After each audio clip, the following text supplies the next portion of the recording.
Jamani, wazungu wakafika hapa. Mungu awabariki. Mimi mwenyewe baada ya kusema natakiwa nije hapa Tanganyika, niliona kama ndio nimefikia mwisho wa maisha yangu.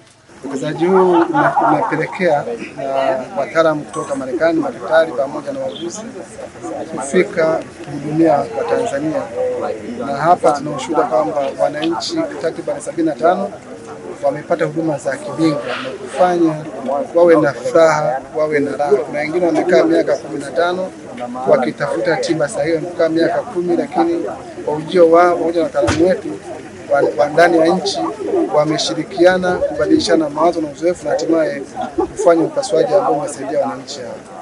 Tunaendelea kutoa wito kwa Watanzania kwamba serikali yao endelee kuunga mkono, endelee kuweka mazingira bora na wezeshi katika utoaji wa tiba na huduma kwa wagonjwa na wananchi ambao wanaunga mkono kwamba kazi imefanyika ni nzuri. Tunawashukuru sana watu wa Marekani, tunashukuru wa Tanzania, madaktari wetu, wauguzi wetu kutoa ushirikiano, lakini pia tunashukuru halmashauri kuendelea kuratibu pango, lakini bila kusahau The Nobet Foundation wamefanya kazi kubwa kama kiunganishi cha watu wa Tanzania na watu wa Marekani, lakini na kufanya shughuli ifanyike kwa ustadi mkubwa na ufanisi mkubwa.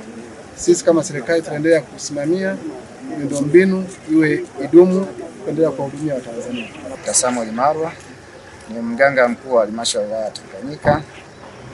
Takriban wiki moja sasa tuliwapokea madaktari bingwa kutoka Marekani ambao walikuja maalum kwa ajili ya kufanya upasuaji wa matatizo yaliyo katika shingo, matatizo yaliyo katika kichwa pamoja na mengine katika maeneo ya tumbo.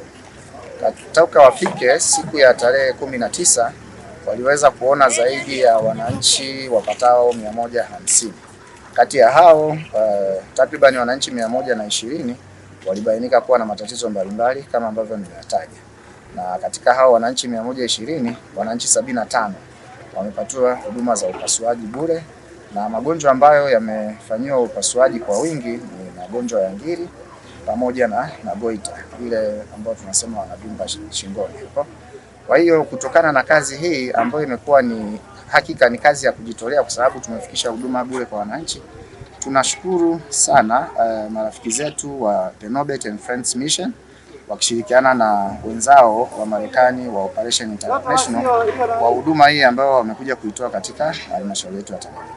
Huduma hii itakuwa ni endelevu. Tunatarajia tena panapo majaliwa mwezi wa 10 tutawapokea tena madaktari wengine ambao wataweza kuja kutoa huduma sio katika magonjwa hayo tu niliyotaja, lakini matarajio yetu ni kwamba tutaongeza magonjwa mengine hasa yale ya kina mama pamoja na magonjwa ya njia.